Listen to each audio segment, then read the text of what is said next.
Hey, what's up? I'm Sanisha F, and I'm back with a video on how to be intimate with God. My last video I posted, I had posted a unedited video, just me straight, raw, real, just where I was, no lighting, no anything, no editing.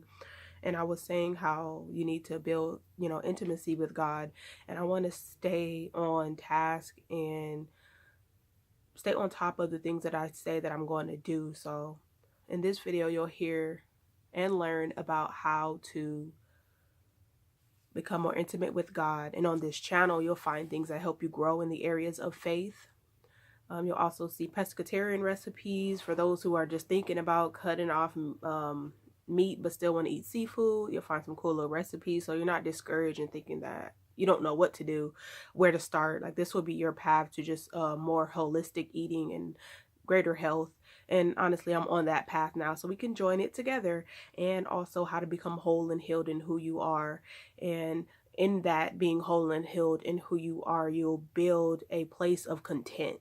I think we all reach points where we're just discontent with life. We want to be places, we want to be married, we want to be, even if we're married, we might want to go back to being single because of some of the choices that we made in our lives and just other things, that we go through. And it just feels like, I don't want to be in this place. So on this channel, you'll find things that'll help you build contentment in your faith and in your wholeness and healing.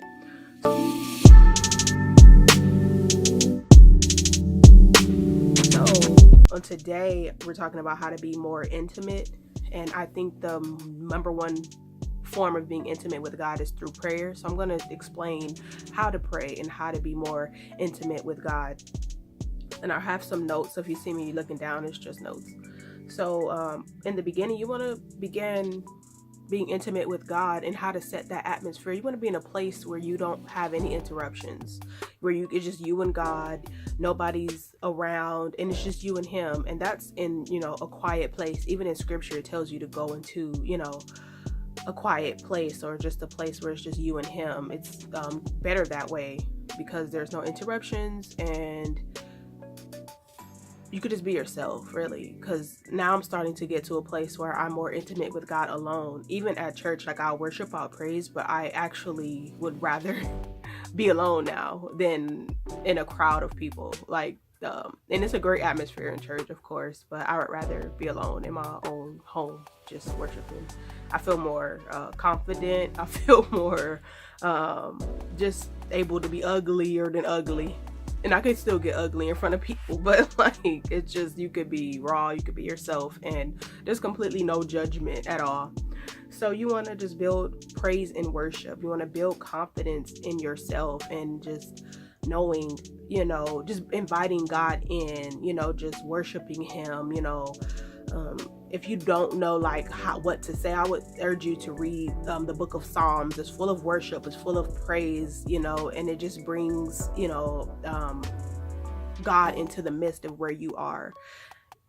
And you want to pray away fear. Pray away things that you think are going to distract you. Just all distractions, tell God, like, my mind is just simply on you. I want to just hear from you. I want to worship you. I don't care if I just got into a car crash. I don't care if I just crashed my car. I don't care if I just got into a huge argument with my husband or my friends, or I'm falling out, things like that. You want to just pray off the fear of just feeling like no matter what you've been through, that situation will never change. Cast that fear out, because things will change eventually. And it looses you. It binds things. It binds fear. It binds, distraction. It binds hurt. It binds things. When you bind something, you're grasping it. And you're throwing it away. So when you bind it, you're grasping it, and when you lose something, you're throwing it, out. Or if you lose something, you're losing it into your life. You're bringing it to your life. So say you cast out fear. I bind the spirit of fear and I cast it out, but I loose peace in my mind, and I loose love in my atmosphere, so stuff like that. That's how you become intimate with God, and how you get into that form of prayer till you go into that secret place. This is all just leading up. You got to get yourself together, because life ain't gonna treat you fairly all the time. Life got curveballs. Life got things that you don't even expect. Like, where the heck did that come from? You know, like, I was doing cool and it just happens that way. And sometimes it's Satan, sometimes it's God, sometimes it's us, and sometimes it's just meant for you to go through those things. But when you bind and you loose, you're literally gathering all them negative things, tossing them away, and inviting positive things into your life. You want to pray for wisdom, like how to deal and react with certain situations. You know, things happen, and sometimes we may react in the most unnecessary way. Sometimes we react in the most necessary way. But if we're not asking God to like guide us and lead us to the truth and to what he will desire us to do, we can damage a lot of relationships. We could damage a lot of situations. I've reacted on things because of how I felt and because of the past issues that I've dealt with people. I've deemed that person just unworthy, or not unworthy of love, but unworthy of certain things. You know, oh, they did something wrong to you maybe a couple months ago, so you deem them, you put them in this box, like, okay, this is the person I know that I can't deal with on this certain type of level, so I'm just gonna have to deal with them this way. But in reality, just because they've done something months ago does not mean that the best thing for you to do is put them in a box. God may want you to minister to them in a different way. Maybe that way just didn't work. Maybe they was having a bad day. Some people aren't completely sold out for God, so they're not going to react the way you think they should, regardless of what you feel you deserve. People are people, you know, and it just happens that way. And I'm learning through my mistakes of reacting wrong, you know, that maybe that wasn't the proper way to go about it. And it took me to afterwards to where I realized, like, dang, maybe I shouldn't have made that step, and then they wouldn't have reacted out of the way they reacted. So it's just all about wisdom. And I'm learning wisdom, and sometimes I'm not wise.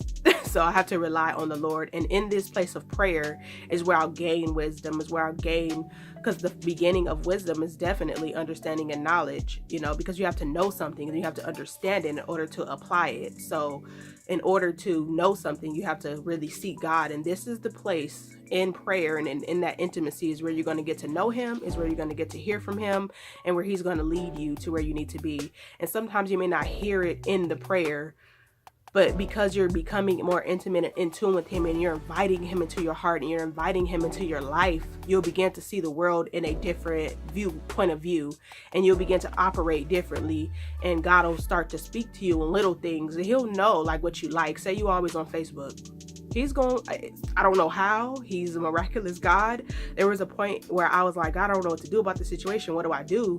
And I'm just like kind of stressed out and, you know, just like don't know what to do. So I got on Facebook to get my mind off of it, and literally post after post after post that I saw, it was answering exactly what I needed at that time. And I said, okay, I get it. Like, I'm just gonna do what you tell me to do. Even though I feel that I should do it this way, I'm gonna do what you say because I feel like this is you telling me. And it was confirmation after confirmation. So it wasn't one thing, it was 3 times in less than a minute of a post. So I said, okay, this is you. So you'll know when God is talking to you, and that builds more intimacy, and then it builds you to understanding how he talks to you. So then you go into warfare. Warfare is the depth of intimacy. It's the depths of prayer. It's in the word, it says our weapons of warfare are not carnal, which just means it's not fleshly. It's not, oh, she messed me up, so I'm finna go sock her out. Oh, they jumped me, so I'm finna go retaliate, shoot them up. Like, nah, that's not our weaponry. We don't fight with weapons.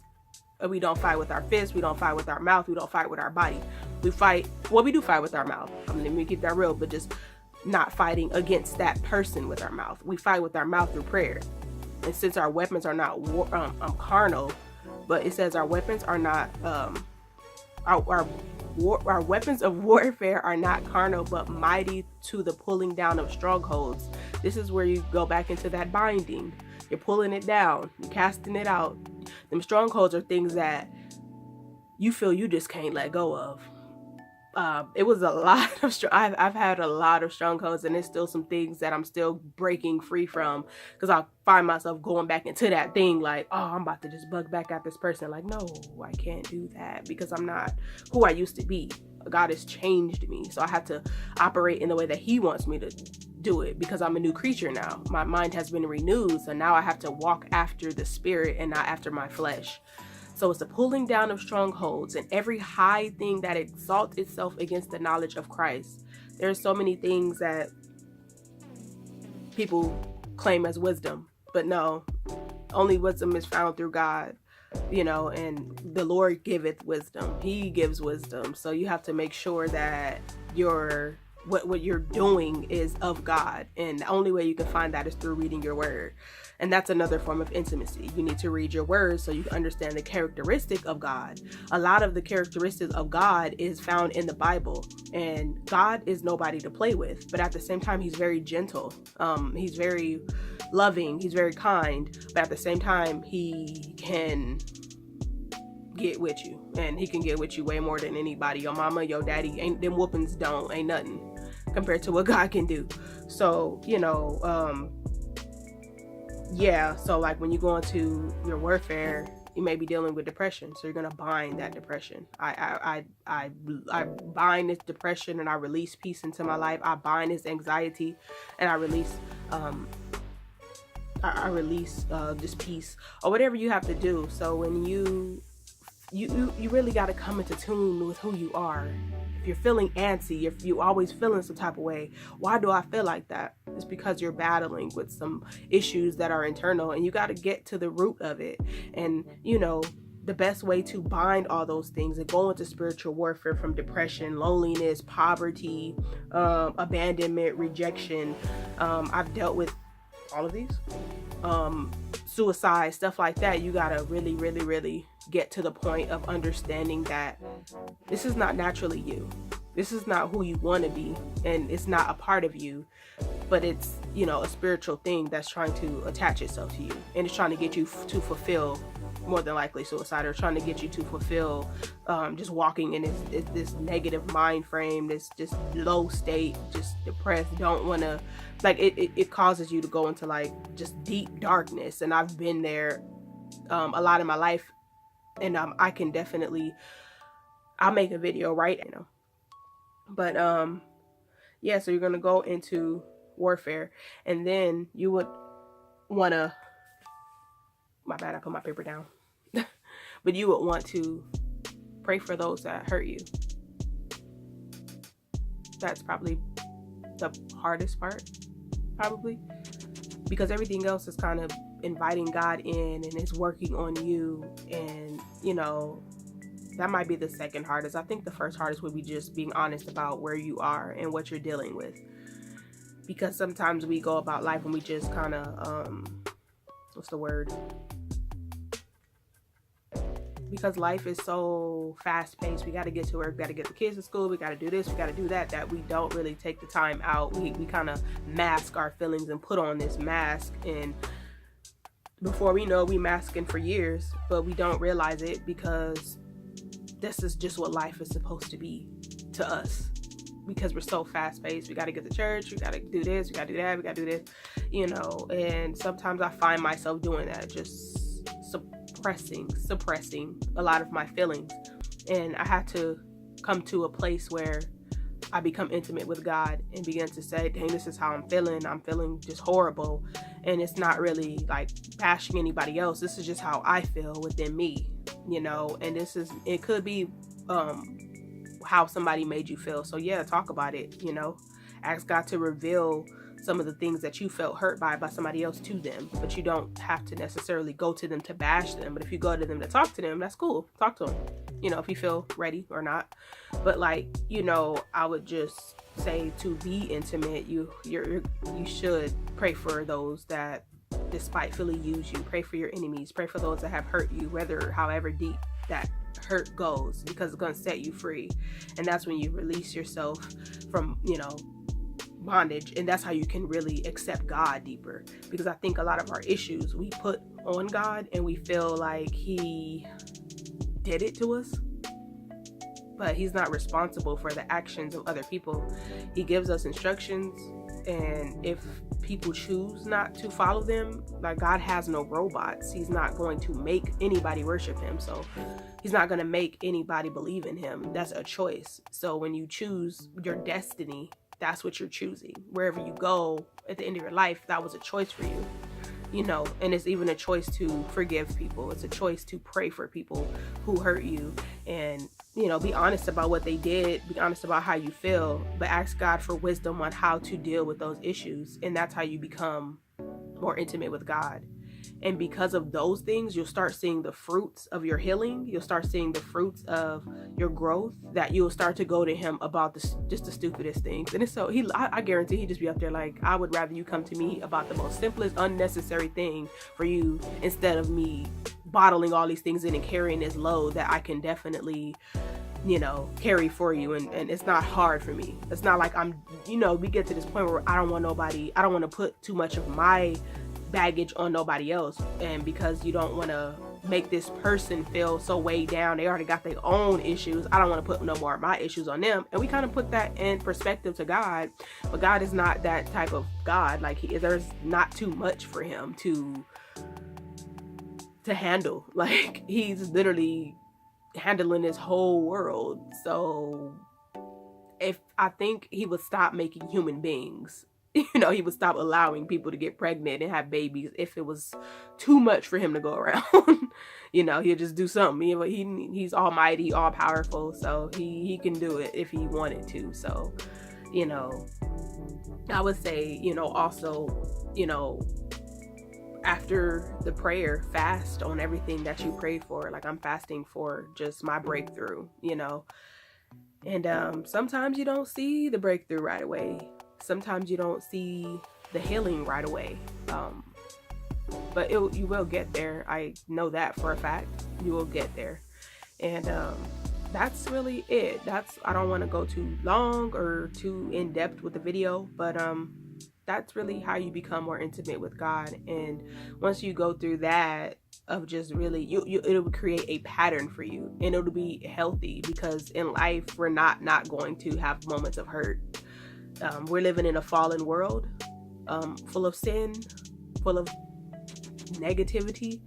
So those dark moments are going to happen, but God will shed light on those dark moments and just give you so much hope and peace, and you'll be able to communicate with him better. Like, he'll literally become a dad to you. Like, say a guy done messed you over, just to use it as an example. In natural form, if you have that fatherly figure, you'll go talk to your dad, maybe sit on his lap and cry and be like, Dad, he really hurt my feelings. I thought he really liked me and he didn't. Your dad will be there to console you and just teach you different standards, or teach you a different way of going about dating, and have you looking out like, this is the type of dude you don't want to deal with, and stuff like this, and tell you and help you and encourage you. And before you know it, you're like, I'm good. Like, I might wind up getting hurt again. Maybe I won't, because then I'll, meet the right person. But God is that type of father. Like, he'll do that for you, and in these moments of prayer is where you can sit at his feet, where you can